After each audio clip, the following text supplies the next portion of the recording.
Facing a complex nasal reconstruction after Mohs surgery? Look, that can absolutely cause a lot of anxiety. But understanding the specific architectural solutions out there can actually provide a ton of clarity and peace of mind. Welcome to this explainer. To ground our discussion in clinical expertise right away, here is a statement from the author of our source material.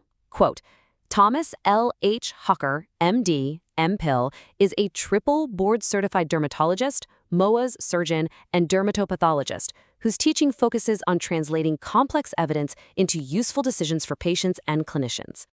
Okay, here's our roadmap for today. We're going to cover the complex nasal wound, rebuilding the 3 nasal layers, the stages in the tissue bridge, when simpler alternatives fit best, choosing the surgical setting, and finally, recovery and patient expectations. Section 1. The complex nasal wound, beyond a simple closure.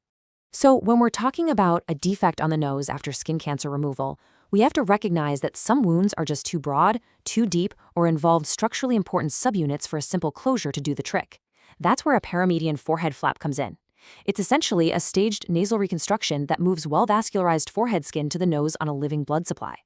We consider this when a wound needs durable, well-matched tissue to reconstruct missing parts, like the tip or the ala, specifically when natural healing or smaller local flaps just can't reliably restore the contour and function.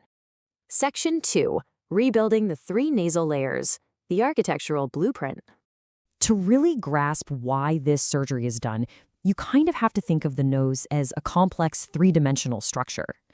First, you have the skin cover. That's the durable outer tissue needed to match color and texture.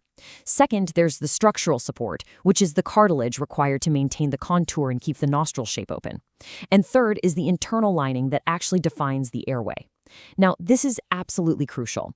Replacing the skin cover, the cartilage support, and the internal lining are entirely separate problems. A forehead flap covers the outside beautifully, sure, but it cannot solve a missing inner layer on its own. The reconstructive plan has to account for every single missing layer individually. Section 3. Stages and the tissue bridge, mechanics of the flap. All right, let's look at how this actually works. Step 1 is the transfer. Forehead skin is shaped and moved to the nasal wound while remaining attached to a vascular pedicle. Step 2 is healing, where the flap develops a whole new blood supply directly from the nose. And step 3 is division, where that temporary tissue bridge is finally separated and the flap is inset. So why keep that temporary pedicle there at all? Well, it's actually a vital design feature that preserves a living blood supply while a new one forms over time. And just so you know, both 2-stage and 3-stage plans exist. Why? Because if your specific defect requires additional planned thinning or complex framework support, the surgeon will add an intermediate stage to handle that. Section 4. When simpler alternatives fit best.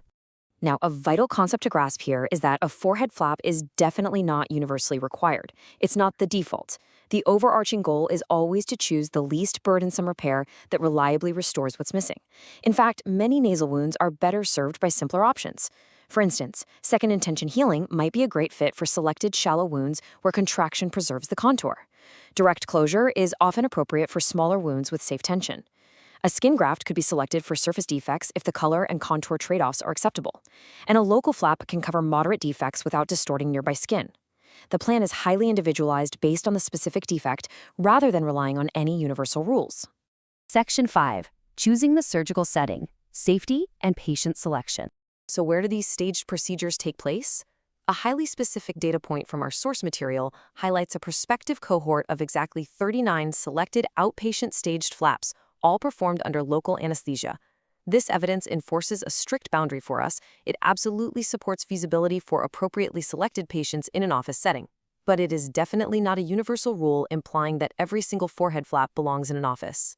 In that very same highly selected cohort of 39 patients, the average patient satisfaction was an impressive 95 out of 100, with pain and anxiety generally reported as minimal to mild. That's great. But remember, patient selection is everything here. Factors like nicotine exposure, complex medical comorbidities, circulation issues, or extensive cartilage framework needs can quickly shift the safest setting away from an office, moving it to an ambulatory center or a hospital. Section 6. Recovery and patient expectations.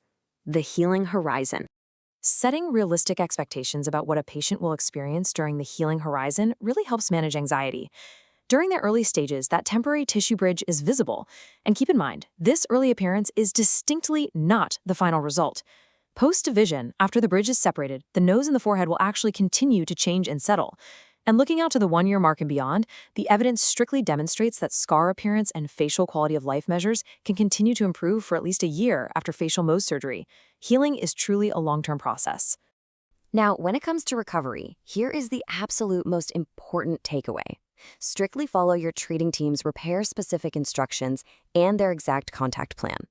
Because care differs so significantly based on the flap design, the supporting layers involved, and the specific surgical stage you're in, you should completely avoid generic online wound care checklists or searching for generalized warning signs. Your medical team is going to give you highly individualized instructions. Please follow them strictly. To wrap up this explainer, we want to leave you with an empowering question to ask during your consultation. Which nasal layers are missing, and how many stages will my specific wound require? Asking this summarizes the core architectural and mechanical concepts we've explored today. It leaves you prepared, informed, and ready to have a collaborative, evidence-based discussion with your doctor about your specific path forward. Thanks so much for joining us.